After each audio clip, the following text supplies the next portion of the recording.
Est-ce que vous savez que le tribalisme est même sur une loi?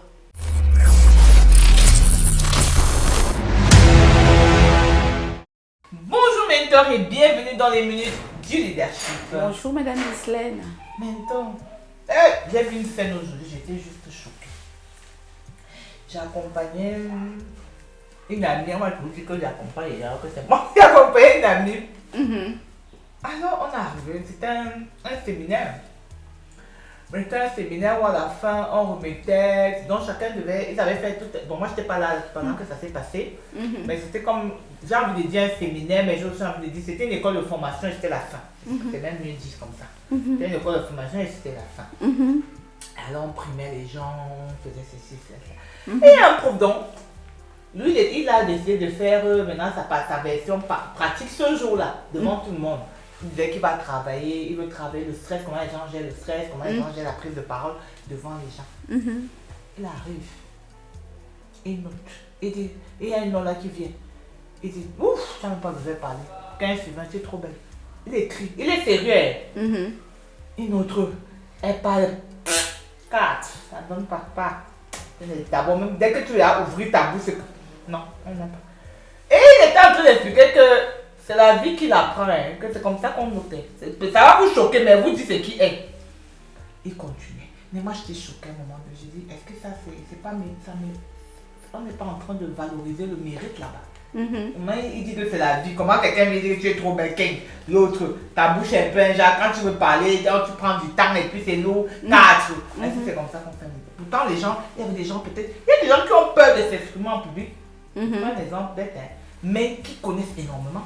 Est-ce que c'est pour autant qu'on va... Moi, j'ai trouvé le gars, il notait très mal le professeur. Mais j'ai un peu aimé sa façon de faire. Vous pensez quoi de ça? Ben, la vie est comme ça, non? Comment ça? Il vous dit qu'il a engrêlé votre professeur de vie. Voilà sa vraie vie. Comment vous n'en comprenez pas ce qu'il veut vous dire? Ça veut dire quoi? La matière que vous croyez que lui vous enseigne, c'est même pas là-bas où il est. Donc, quand... Il vous enseigne les réalités de la vie, sa matière. Retenez sa virgule, les réalités de la vie. Madame Gislaine, je vais vous dire une chose qui va vous choquer. Est-ce que vous savez que le tribalisme est même sur une loi? Une loi. Vous arrivez dans un endroit, vous voulez un service et il se peut qu'à cet endroit, cette personne parle votre patois. C'est un peu une chance. C'est une chance. C'est chance ou ma chance? Chance. Tu sais que tu as derrière le piston, non? Et il va t'aider, dès que tu vas dire Angaka. Il va dire, assieds-toi d'abord ici, achète-moi d'abord l'arachide là. Attends, il finit avec les gens siens. Ce n'est plus une chance. C'est une chance. Mais si c'est normal. Je ne suis pas dans la normalité. Le monde a ses règles. C'est même normal pour le monde. Tu vas aider quelqu'un qui n'est pas de ton espèce. Ça m'amène à parler de la loi de la chance. Madame Gislaine, que les gens écrivent à commenter, il y a des gens qui ont eu des maris parce qu'ils étaient au bon endroit, au bon moment. Tout simplement. Et quelqu'un l'a aimé à penser à elle. Que j'ai une amie là qui veut une femme. J'ai une amie là que j'aime bien. Je connais telle. Elle te donne le numéro, c'est fini. Hein. Ta vie change. Hein. Et aussi quelqu'un que pour rien comme ça, il ne t'aime pas. Tu n'as rien fait. Vous-même, il y a des gens comme ça sur les réseaux sociaux, non? Que tout ce qui fait t'énerve. Tu ne le connais pas. Je mens. Écrivant, peut-être c'est parti. Je dis qu'il y a des gens que tout ce qu'il fait pour rien, ça t'énerve, ça t'irrite. C'est aussi comme ça qu'il y a des gens que tout ce qu'il fait, tu aimes. Pour rien. Tu nous dis seulement que la personne, tu vas me tuer. C'est la chance, le facteur chance qui agit. Les étoiles sont alignées ensemble. Quoi? Mais toi, vous voulez même dire quoi? Moi, je suis dans un environnement, en terminale, j'avais un professeur, un peu comme tu dis là, qu'on fait les exposés. Dès que tu as le nom de son village, il dit, tu as d'abord dit à 15 ans. Il dit ça, allez dire. Devant les gars. Ouais, Seigneur, sûrement.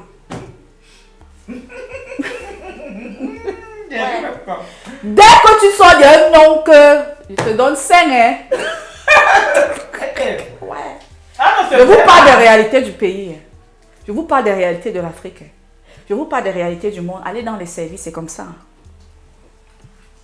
C'est vrai. Travailler, vous pouvez être méritant. À un niveau, le mérite ne suffit pas. Vous pouvez être du signe astrologique. À un niveau, ça ne suffit pas. Il y a le facteur chance. Vous-même, vous êtes chef d'entreprise. Il y a des gens à qui vous avez fait des grâces pour rien, non? C'est vrai. Vous vous basez sur quoi? Sur rien. Ou sur des valeurs que d'autres vont trouver connes. Et tu dis que non, là, viens, il me plaît. J'aime bien. Hein? J'aime tout parler de mon père si.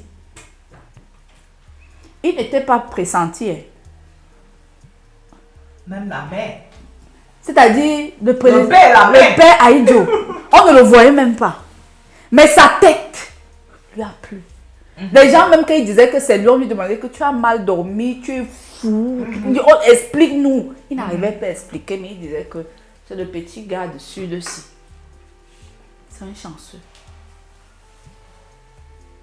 Heureusement que vous êtes Sagittaire, vous aurez beaucoup ça. Les Sagittaires sont... Il a dit que c'est la planète de la chance. On dit même que les Sagittaires sont souvent des personnes qui peuvent hériter des fortunes des gens. Merde. C'est écrit. Je suis disponible à recevoir toute fortune à quel hériter. Madame Ghislaine, et je vais vous dire, ne soyez plus choqués vous-même en tant que leader demain, considérez ce facteur. Vous suivez ce que je dis? Mais on tue sur les chances des gens. Ouais, la vie, je vous dis qu'on fait... Ouais, je vais même vous parler en quelle langue. Je vous dis qu'on déchire les dossiers des gens pour mettre d'autres. Vous parlez de quoi? On enlève le dossier quelqu'un. Mais ça, je fais quand même. J'ai un de mes professeurs qui nous avait expliqué son histoire. L'histoire d'une fille qu'il suivait. Il dit qu'il avait les meilleurs qu'il avait pris qui travaillaient avec lui. Un jour, son ami qui était recteur de l'université l'appelle. Je veux un professeur de tant parmi tes enfants. Il dit que il a pensé à une fille qui avait souvent les habits déchirés en classe. Suivez, hein? Il demande à une de ses filles fortes en classe là que je veux le numéro de la petite fille qui s'habille à ce moment. Mais monsieur, vous voulez faire quoi? Vous voulez la draguer? Dire c'est pas ton problème, donne-moi le numéro. Il appelle la fille, dit je veux te voir à mon bureau comme ça. La fille arrive, il dit à la fille qu'il y a un poste à tel endroit pour être professeur. Elle dit monsieur, moi je suis pas d'abord fort. Il dit je sais que tu es faible. Tu n'as pas besoin. Je connais ton niveau, non? C'est pas moi qui t'avais. Et il dit que cette fille au doctorat avait très mal fait. Il ne sait même pas d'abord comment elle a fait pour atterrir le doctorat. Ça doit être une fille que la chance à qui la chance souriait. Quand elle arrive même en salle pour faire le doctorat, c'était nul. Il me dit c'était nul. Mais il ne sait pas pourquoi il a dit qu'on ne lui donne pas la somme, on lui donne au moins 12. C'est quelqu'un qui avait le temps, ça peut aller. Donc quand il la rappelle, elle dit encore monsieur, encore vous, moi m'amenez même où? Il dit va me faire le dossier, elle dit que j'ai compris. Elle a fait 3 mois, elle a bloqué son numéro. Il appelle encore la fille là, que donne-moi le numéro. La fille lui donne. Un autre de ses numéros, il appelle, il dit que je vais te voir demain comme ça, tu vas à tel endroit, tu vas prendre service. Aujourd'hui, je vous parle, cette femme est professeure d'université. Même qui raconte? C'est celui qui lui a ouvert la porte. Il dit que ses enfants, pour fils académiques, l'ont haï, que tu es mauvais, on est ici avec toi. Et il dit que le jour où il ne savait pas que ses fils avaient aussi appliqué au poste là à l'université. Donc le jour de l'entretien, ils se retrouvent avec la fille faible là. Dès qu'ils ont vu la fille faible là, ils ont dit que se rentrons.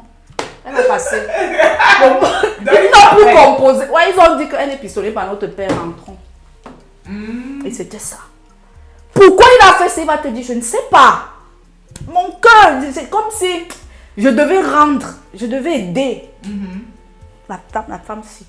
Pour rien, même pas qu'elle est sortie, rien. On appelle ça quoi? C'est pas la chance. Voilà. Donc madame, il y a des gens qui peuvent vous aider pour rien. Vous pouvez occuper, moi-même, ma vie, hein, je le dis toujours, ma vie est une succession de chances. Parce que si elle regarde où je suis, et où j'étais censée être dans la normalité. Il y a une main. Vous ne parlez plus. Je parle seul. On veut dire quoi? On dit que la chance, ça veut dire quoi? Donc tu n'as rien à dire. Elle a dit. Donc quand la chance parle, tout le monde se tait. Mais non, on va dire quoi? On écoute souvent la chance. On va dire, vous avez quelque chose à dire là-bas, vous qui écoutez là-bas, comme moi. Vous avez quoi à dire? Non, mais bon, écrivez en commentaire. Il y a aussi les malchanceux. Il y a les gens que lui sait tout que moi les gens n'aiment pas. Les gens n'aiment pas facilement ma tête. Il y a les gens comme ça. Hein. Travailler sur vous, c'est mauvais. Vous allez perdre beaucoup. Et oui, les gens aussi te détestent. Dès que tu marches avec lui, les gens commencent à ne pas vous aimer. Donc, madame disait, ne vous fâchez pas. La chance, c'est un facteur de réussite. N'est-ce pas? Le leader doit savoir. Le mérite souvent s'assoit là où la chance passe. Pourquoi? C'est comme ça. Donc on dit tout dépend du temps et des circonstances, la chance. Vous avez trouvé. Et il y a des gens que lui-même, il sait qu'il n'était pas fort. Le jour là, le premier de la classe est gravement malade. On lui dit. Vous-même, vous savez, je mens. Oui, il y a des gens qui ont les histoires là, il dit que maman, le premier de la classe était gravement malade. On me dit que va compétir. Je dis que c'est comme ça que je me suis retrouvée. Je suis déjà plus grande, plus riche. Parce que lui, Salomon l'a dit. La course n'est pas au plus agile, ni la richesse au plus savant. Tout dépend du temps. Le temps peut t'aligner au bon moment. Et les circonstances peuvent faire que quelqu'un, le malheur de quelqu'un fait ton bonheur. C'est la chance. Merci Mentor. Et passez un week-end chanceux. Non, moi je suis toujours chanceux. Que la chance me localise. Amen. Au nom de Jésus. On se dit vendredi prochain. À 17h. Pour les autres minutes. Du leadership. Bye bye. Hope Evans Prod, rêver est votre droit, réalisez notre devoir.